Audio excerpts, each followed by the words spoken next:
que se llama vigentes, ¿no? Como esta revisión que se hizo y se publicó en el JAMA en el 2021. Entonces, la pancreatitis aguda al final, ¿qué es? Es un proceso inflamatorio del páncreas, ¿no? Y este proceso inflamatorio puede cursar tanto con daño local como también con un síndrome de respuesta inflamatoria sistémica.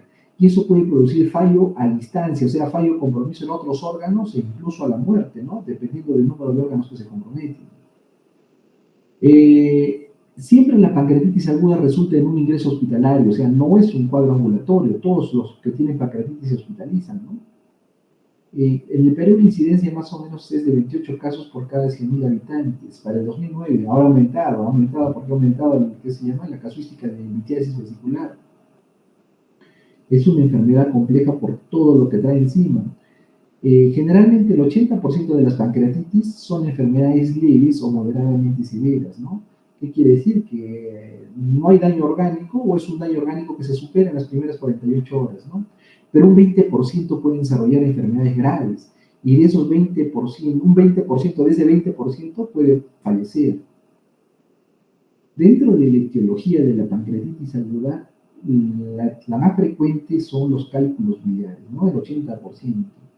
El alcohol también puede ser en un 15%, los triglicéridos altos en 1 a 2%, causas iatrogénicas como la sepra, una complicación de la sepra es precisamente esta, la hipercalcemia, infecciones, problemas hereditarios, autoinmunes, medicamentos, etcétera, ¿no? Hay que se llaman problemas como que se llaman anatómicos, puede haber tumores periangulares o masas en la cabeza del páncreas o quistes pancreáticos que puedan producir cuadros de obstrucción, ¿no? También problemas que se llaman anatómicos como el páncreas liso o la estenosis del páncreas. Miren toda esta lista de fármacos que pueden estar, que se llaman implicados también en el desarrollo de la pancreatitis aguda, ¿no? Desde el paracetamol, ¿no? El paracetamol, la mesalazina, la ciatoprina, etcétera. Hay bastantes fármacos que también pueden estar asociados, ¿no?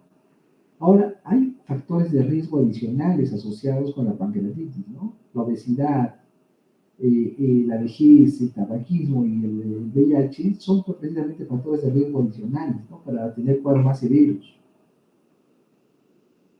¿Cómo es la presentación clínica de una pancreatitis? ¿No? Primero, siempre recuerden que hay que indagar, ¿no? Indagar sobre cuál ha sido el posible que se llame desencadenante en este cuadro.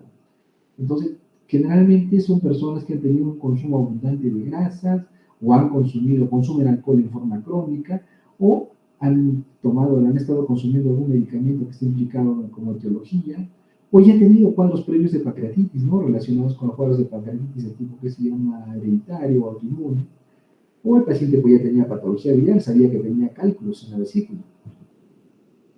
Es un dolor de tipo agudo, un dolor agudo muy intenso, ¿no? Que se localiza en el epigastrio, pero también se puede irradiar hacia el hipocondrio derecho, también hacia el dorso, al tórax o a los flancos, ¿no? Es precisamente por la distribución que se llama anatómica. Ahora este dolor intenso se va a acompañar de reacciones simpáticas, va a haber que se llama que, va a haber que si taquicardia, etc. Es un proceso de intensidad severa, ¿no? Es un dolor severo que no cambia generalmente mucho con la posición, ¿no? El paciente siempre va a tratar de buscar una posición antálgica, ¿no? Una posición que trate de disminuir la presión dentro del abdomen. Entonces, pero no, si esto no va a conseguir que el dolor calme en su totalidad, ¿no? Puede un poco aliviar, pero no va a calmar el dolor. Entonces al paciente lo encontramos en el examen físico adoptando una posición antálgica, que puede ser una posición, digamos, en opistótono, gatillo de fusil, o encogiéndose en posición fetal, tratando de disminuir la presión sobre el abdomen, ¿no? Si la etiología es una etiología biliar, vamos a encontrar al paciente que se llama histérico. El abdomen, vamos a ver que los movimientos son superficiales en el abdomen, ¿no? La respiración se torna más torácica. A veces podemos encontrar estas manchas, ¿no? Estas manchas equimóticas que los encontramos ya sea en la región periumbilical o en los flancos, ¿no? El signo de Turner o de Cullen o Eric Turner. Pero son muy raros, muy raros. ¿Ya? A la palpación vamos a encontrar dolor intenso en el epigastrio, incluso con defensa muscular, ¿no? Y los ruidos hidroaéreos van a estar muy disminuidos o ausentes. Recuerden que toda pancreatitis por el proceso inflamatorio vecino se acompaña de un hilio funcional. Para que nosotros hagamos el diagnóstico de pancreatitis aguda, tenemos que tener, hay tres criterios, ¿no? Un criterio clínico, un criterio laboratorial y un criterio radiológico. Con dos de estos tres, cualquiera sea el orden, podemos hacer el diagnóstico. Entonces ya puede ser con el dolor compatible, ¿no? Con la pancreatitis, lo que hemos visto, ¿no? Dolor agudo en el epigastrio, ¿no? Que se irradia de la espalda, o actividades de enzimas pancreáticas, ¿no? Como la amilasa y o lipasa, ¿no? Siempre recuerden que nosotros tenemos que pedir siempre lipasa. Se puede pedir la lipasa junto con la amilasa, pero no la amilasa sola. Esto es debido al diferente metabolismo que tienen estas dos enzimas, ¿no? La amilasa, si bien se eleva precozmente, también se metaboliza rápidamente, ¿no? La lipasa demora un poco tiempo más, ¿no? Y a veces eso nos sirve más. Hay pacientes que no acuden inmediatamente cuando tienen el dolor, ¿no? Pueden dejar pasar 2, 3, 4 días. Entonces, al llegar ya la amilasa puede estar descendiendo en valores incluso normales, ¿no? Y eso puede hacer, ¿no? Puede que se llame enmascarar el cuadro de pancreatitis. ¿Qué más acá? Y un hallazgo radiológico, ¿no? Característico, ¿no? Ya puede ser una ecografía o una tomografía, ¿no? O una resonancia que nos diga pues, que hay inflamación precisamente en el páncreas, ¿no? Entonces, con cualquiera de estos dos de tres, en cualquier orden, podemos hacer el diagnóstico de pancreatitis. Muy bien, vamos a ver ahora qué se llama la clasificación morfológica de las pancreatitis agudas, ¿no? Morfológicamente se pueden clasificar como edematosas o necrotizantes. La pancreatitis edematosa solo se caracteriza por inflamación del páncreas o la presencia pues, de un edema tanto dentro del páncreas como alrededor del páncreas, ¿no? Pero la necrotizante no ya se caracteriza por áreas de tejido desvitalizado, ¿no? Que pueden estar dentro del páncreas o en la periferia. En estas imágenes estamos viendo en el lado izquierdo, que estamos viendo, en esta tomografía estamos viendo una colección líquida, ¿no? Una colección líquida alrededor de la cabeza del páncreas. En la imagen del lado derecho estamos viendo una zona de hipocaptación alrededor del páncreas, ¿no? Relacionada con un cuadro de necrosis. Entonces, ¿cómo se clasifica por su severidad? Se clasifica como leve, moderadamente severa o severa.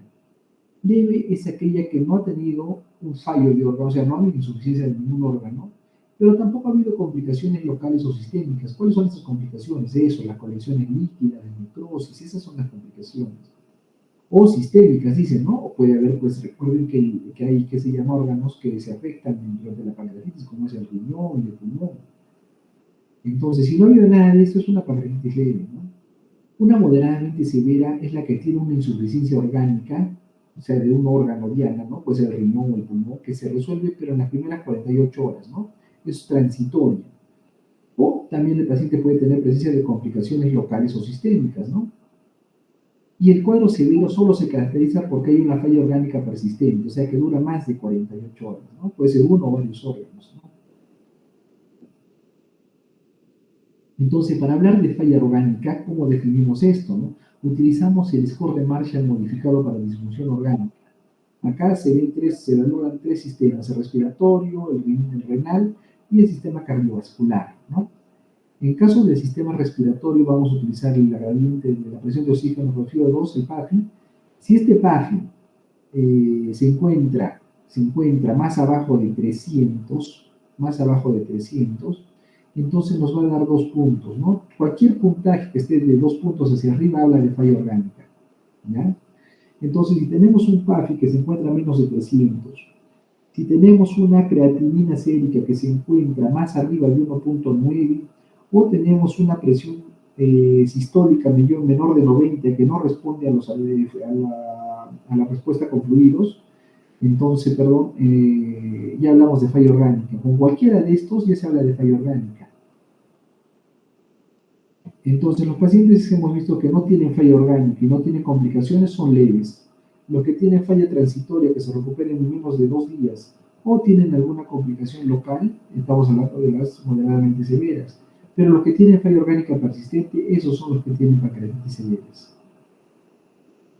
En cuanto a las complicaciones, hemos visto que son de dos tipos, ¿no? Pueden ser colecciones líquidas o colecciones necrotizantes, ¿no?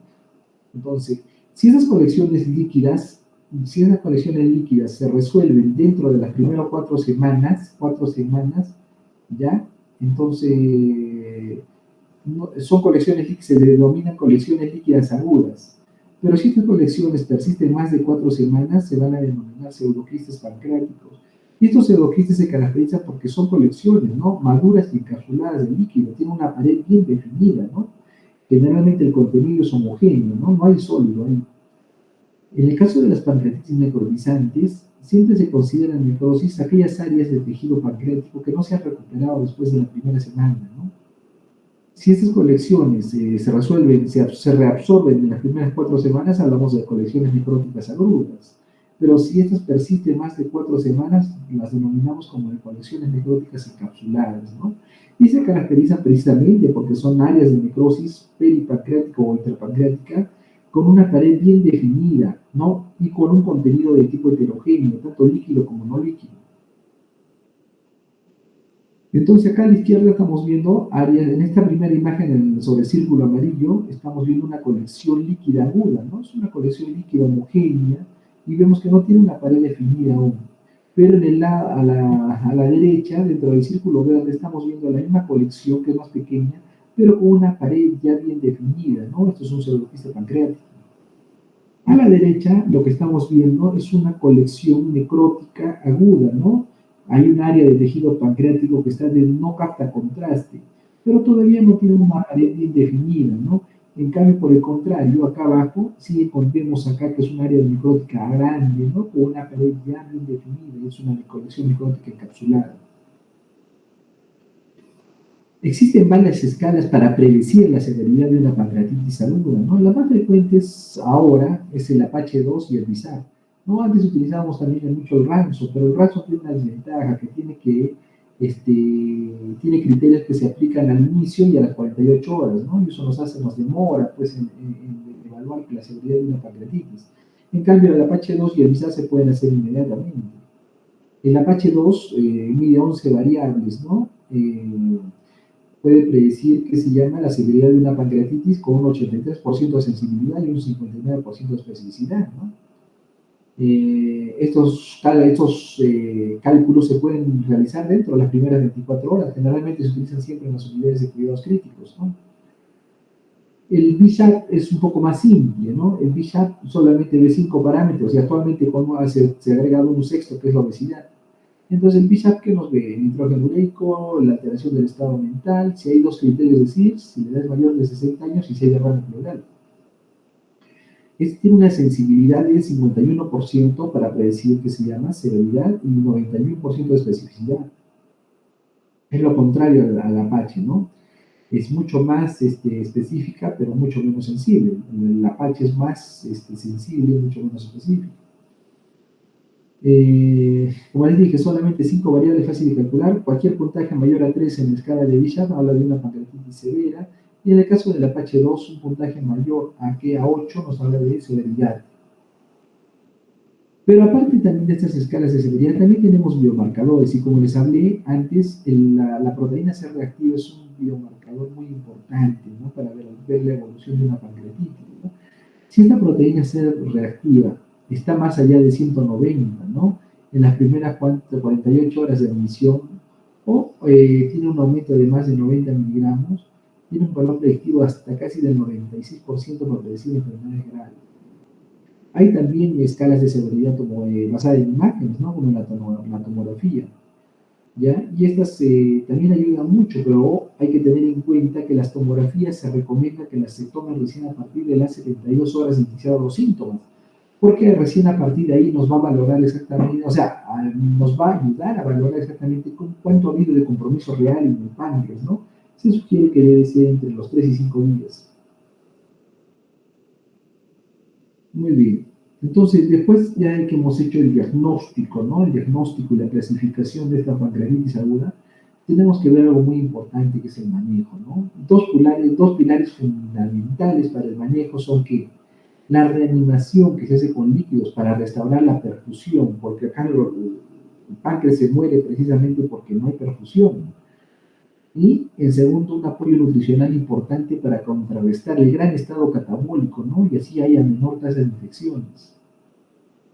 Eh, Nosotros vemos que siempre que la disminución de la perfusión puede resultar en una falla de tipo multiorgánico, ¿no? Entonces, para el manejo tenemos que utilizar, que se llama cristaloides. Dentro de estos cristaloides podemos utilizar tanto el lactato de Ringer como el cloruro de sodio, ¿no? Hay estudios que han evaluado que aparentemente el lactato de Ringer tiene un efecto antiinflamatorio, ¿no? O sea, hay una menor probabilidad de desarrollar un CIRSE en el primer día comparado con el suero salino. ¿Qué recomiendan los diferentes colegios o sociedades? Recomiendan que dar una solución, o sea, infundir una solución cristalóide, ¿no? Hasta que se alcancen objetivos de reanimación. O sea, no tenemos un volumen, antes sí se daban volúmenes definidos, ¿no?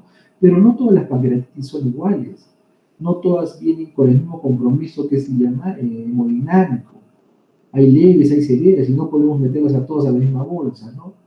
Entonces, recomendaban que se haga una infusión cristaloide de 5 a 10 mililitros por kilogramo por hora hasta que se alcancen los objetivos de reanimación. ¿Cuáles son?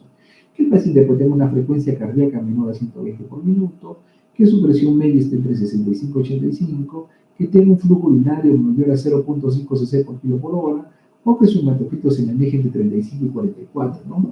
Esos son los objetivos, ¿no? De reanimación, de la cantidad de líquido que tenemos que darle para llegar a esto. Pero se ha visto, han salido estudios, ¿no? Han salido estudios precisamente para ver si eso es correcto, ¿no? Entonces hay uno de estos estudios que precisamente va a evaluar, ¿no? La resucitación agresiva o moderada para la pancreatitis aguda. Entonces, ¿a qué llamábamos resucitación agresiva? Antes pues se le daba un montón de líquido a los pacientes que tenían pancreatitis, ¿no? A las 6, 7, 8, 10 litros por día. Y esto al final se traducía con mayores complicaciones, mayor morbilidad. Entonces, hablábamos de resucitación agresiva precisamente cuando utilizábamos más de 4 litros en 24 horas. Entonces, este estudio precisamente evaluó esto, ¿no? Primero en este estudio se dio una dosis inicial de 20 mililitros por kilogramo en un bolo y luego se les dio 3 mililitros por kilogramo por hora. Esto es una resucitación agresiva porque va a dar más de 4 litros en 24 horas, ¿no? Frente a una resucitación moderada por objetivo, ¿no? Y acá que se indicaba que se le podía dar un bolo de 10 mililitros por kilogramo, pero solo si el paciente tenía compromiso hemodinámico, quiere decir que si la frecuencia cardíaca estaba mayor a 125, si su presión estaba menor a 60, la presión media estaba menor a 65, etcétera, si estaba orinando muy poco. Entonces ahí le dábamos un bolo de resucitación de 10 mililitros por kilogramo y luego le dábamos un mantenimiento de 1.5 mililitros por kilogramo por hora, ¿no? Y hay que reevaluar al paciente, se lo reevaluó en las primeras 12 horas, se lo reevaluó a las 24, 48 y 72 horas, ¿no? Entonces, el objetivo de esta evaluación fue quienes desarrollaban pancreatitis moderada o severa, ¿no? Y se vio que la complicación principal fue la sobrecarga de fluidos, ¿no? Entonces, se vio que en los pacientes que tenían los que se les dio una resucitación agresiva, hicieron casi hasta un 22% de pancreatitis moderada o severa, frente a un 17% nada más de los que recibieron la hidratación moderada. Y la sobrecarga de fluidos como complicación se vio hasta un 20.5% de los que hicieron la resucitación agresiva, solamente frente a un 6.3% de los que hicieron resucitación moderada, ¿no? Entonces, alta incidencia de sobrecarga de fluidos sin mejorar la evolución del paciente en esta resucitación agresiva. El segundo gran pilar es la nutrición. Recuerden que estos pacientes están en un cuadro inflamatorio severo, ¿no? Y eso los va a llevar a un estado catabólico. Aparte de eso, también va a haber, por toda la disminución del compromiso hemodinámico, hay una disminución de la perfusión vascular hacia el intestino, ¿no? La pancreatitis aguda. ¿Qué va a pasar con eso? Si hay una reducción de la perfusión vascular, se va a producir una alteración en la barrera intestinal, va a haber un quiebre en la barrera intestinal, y esto va a permitir que haya translocación bacteriana, ¿no? Esta translocación bacteriana, estas bacterias que se van a comportar como patrones moleculares asociados a patógenos, van a contribuir a magnificar la respuesta inflamatoria de la pancreatitis, ¿no? Es por eso que tenemos que dar una nutrición precisamente ¿para qué? Para reponer las pérdidas calóricas, para aumentar el flujo sanguíneo esplácnico y así se preserve la función de la barrera intestinal y para que estimulemos precisamente el movimiento intestinal, ¿no? Recuerden que hay un hilio, se produce un hilio inicial, entonces hay que se llama estimular que se mueva nuevamente el intestino. Entonces se recomienda que la alimentación se inicie dentro de las primeras 24 a 72 horas, si es que el paciente lo tolera, ¿no? Si el paciente tolera la nutrición en las primeras 24 horas, hay que darle una dieta blanda o sólida, pero baja en grasas, ¿no? Ahora, si el paciente no tolera la vía oral, ya sea porque tenga dolor o porque tenga náuseas y vómitos dentro de las primeras 72 horas, entonces debemos considerar darle una nutrición de tipo nasointeral o una nutrición enteral, ¿no? Puede ser nasogástrica o puede ser nasojejunal. Y si a pesar de esto los pacientes no toleran la alimentación enteral hasta el quinto día, entonces tenemos que complementarla con una nutrición parenteral. Entonces, en el manejo nutricional, en la LL, iniciamos que se llama en las primeras 24 a 48 horas, le damos dieta, ¿no? Ya hemos visto una dieta baja en grasas, pero en hidratos de carbono y proteína, ¿no? En la moderada podemos preferir iniciar la vía oral, ¿no? Pero si no la podemos iniciar, utilizamos la nutrición enteral en la parte del tercer día. Y en la severa, ya pues le tenemos que dar sí una nutrición enteral precoz desde el inicio, ¿no? Si ya tenemos nosotros un paciente que estamos sospechando que es una pancreatitis severa con necrosis, la nutrición debe empezar lo más antes posible. No podemos estar arriesgándonos a que el paciente tolere o no tolere, ¿no? Inmediatamente en las primeras 24 horas le colocamos una sonda nasodivinal y empezamos a nutrirlo, ¿no? Hay riesgo, recuerden que una pancreatitis necrotizante, el tejido necrótico, es un caldo de cultivo para bacterias, ¿no? Entonces tenemos que evitar que haya esa translocación bacteriana, ¿no? Para que no se vaya a complicar. Por último, también el manejo del dolor. Los pacientes acuden por dolor. Ese es el síntoma principal, ¿no? El dolor. Entonces se les debe dar analgésicos de tipo reglado y no a demanda, ¿no? Se recomienda utilizar derivados de los opiáceos, es lo más importante, lo que le ayuda mucho mejor en la pancreatitis, ¿no? Pero pueden ustedes hacer uso de toda la escala del dolor, ¿no? Del OMS, ya pueden utilizar todo esto, pero se recomienda, como les digo, que utilicemos mejor derivados de los opiáceos, ¿no? Tienen mejor, que se llama, efecto y menores complicaciones, ¿no? Acá pueden utilizar meperidina, morfina, tramadol, etc. Antibióticos, no acá hay profilaxis, nosotros no damos antibióticos si es que no demostramos un foco infeccioso. Otros tratamientos, si el paciente tiene náuseas y vómitos, le podemos dar antieméticos. Dentro de los antieméticos mejor son los proquinéticos.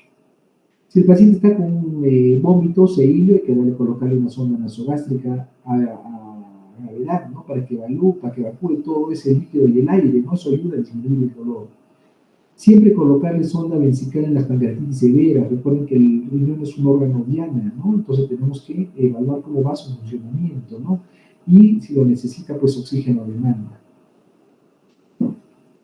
Recuerden que estos pacientes que desarrollan pancreatitis debido a los cálculos en la vesícula, cálculos que han migrado hacia la vía biliar, tienen riesgo de desarrollar nuevamente pancreatitis. Hasta un 8% dice de los pacientes tienen riesgo de recurrencia de pancreatitis dentro de una mediana de 40 días. O sea que prontamente pueden hacer otro cuadro de pancreatitis, ¿no? Entonces, ¿qué se recomienda? Que se hagan colestectomías prontas, ¿no? Dentro de las 2 a 4 semanas posteriores al alta. Si nosotros tenemos colecciones peripancreáticas, ya sean líquidas o necrotizantes, entonces la colestectomía se difiere, ¿no? Se difiere por el riesgo de infección de estas colecciones. El alcohol también es un predictor independiente para pancreatitis, para recurrencia de la pancreatitis, ¿no? Entonces se le dice a los pacientes que en lo posible traten de ingerir bebidas con alcohol. Ahora, pacientes que tienen otro como la obesidad o que tienen problemas de hipertrigliceridemia, tienen que ser aconsejados para hacer precisamente intervenciones para reducir de peso, modificar la dieta, etc. Secuelas de una pancreatitis recurrentes que pueda producir una pancreatitis crónica, ¿no? Con una insuficiencia de tipo panendocrino o exocrino, ¿no? Ahora, recuerden también que de acuerdo al compromiso del páncreas, en el caso de las pancreatitis necrotizantes, y a la zona de compromiso, es que también se puede producir la diabetes mellitus, ¿no? De tipo pancreatogénica, ¿no? O también llamada 3C. Estos son un cuadro donde se comparan algunas de las guías, ¿no? Para resucitación, nutrición y tiempo de colectomía de acuerdo a las diferentes sociedades o colegios. Acá está parte de la bibliografía que hemos utilizado para la presentación. No sé si tendrán alguna pregunta, chicos.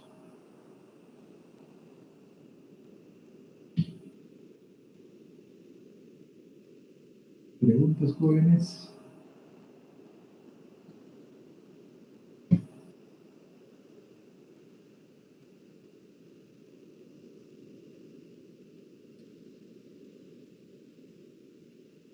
¿Alguna duda, una pregunta?